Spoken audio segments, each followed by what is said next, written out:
গতকাল ফেসবুক থেকে আরেকটি লেখা পেয়েছি। সেই লেখাটা পড়ার পরে আমি এটা উপলব্ধি করতে পেরেছি, সমাজের মানুষ যে মেয়েগুলোকে নোংরা চোখে দেখে তারা কিন্তু প্রকৃত অর্থে নোংরা নয়, বরং যে মেয়েগুলোকে সতী মনে করে প্রণাম করে সেই মেয়েগুলো সবচেয়ে বেশি নোংরামি করছে।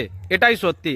দেখো এতে লেখা রয়েছে, চরিত্রবান নারীর কখনো ছেলে বন্ধু হতেই পারে না, তাদের থাকে বাবা, ভাই আর হাজবেন্ড। এই কথাটা সম্পূর্ণ ভুল। যে মেয়েগুলো চরিত্রবান তাদেরই সবচেয়ে বেশি ছেলে বন্ধু থাকবে, তারাই মানুষের সঙ্গে সবচেয়ে বেশি হেসে খেলে মিশতে পারে। আমাদের সমাজে যে মেয়েটা চরিত্রহীন, দেখবে সেই মেয়েটা কখনোই কারোর সঙ্গে রাস্তায় দাঁড়িয়ে কথা বলে না, সেই মেয়েটা কখনোই কারোর দিকে তাকিয়ে দেখবে না, অথচ ভালো করে খোঁজ নিয়ে দেখবে ওই মেয়েটাই কিন্তু ঘরে ঘরে কারোর সঙ্গে সম্পর্ক করে রেখে দিয়েছে। যে মেয়েগুলো হাসতে জানে, যে মেয়েগুলোর জীবনে বন্ধু আছে, তাদেরকে সমাজের মানুষ খারাপ চোখে দেখে, কিন্তু এরা প্রকৃত অর্থে খারাপ নয়, এরা সকলের সঙ্গে মিশতে জানে, এদের মনটা পরিষ্কার। কিন্তু যে মেয়েগুলো সকলের সঙ্গে মিশতে পারে না, ভালো করে খোঁজ নিয়ে দেখবে সেই মেয়েগুলোর মানসিকতা কোনোদিনই ভালো হতে পারে না। এবার আসি ছেলে বন্ধু।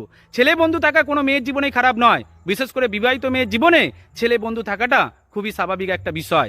তার কারণ কি জানো, আমাদের সমাজে অনেক বিবাহিত মেয়ের জীবনে এমন ঘটনা ঘটে, সে তার বাবা, ভাই কিংবা হাজবেন্ডকেও সে কথাগুলো বলতে পারে না। তখন সে যদি তার একটা ছেলে বন্ধু রাখে, তাকে অন্তত মনের কথাটা বলে নিজেকে একটু হালকা করতে পারবে। সুতরাং ছেলে বন্ধু থাকলেই মেয়েরা খারাপ তা নয়, প্রতিটা মেয়ের জীবনে ছেলে বন্ধু থাকাটা ভীষণ জরুরি। মৃত্যুর দিন পর্যন্ত কোনো একটা মেয়ে যদি সত্যিকারের প্রকৃত বন্ধু একটা পেয়ে থাকে, তাহলে তার কিন্তু আয়ুটা অনেক দিন বেড়ে যাবে, সে আরও বেশি দিন এ পৃথিবীর বুকে বাঁচতে পারবে। এটাই সত্যি। ভালো থাকবেন প্রত্যেকে।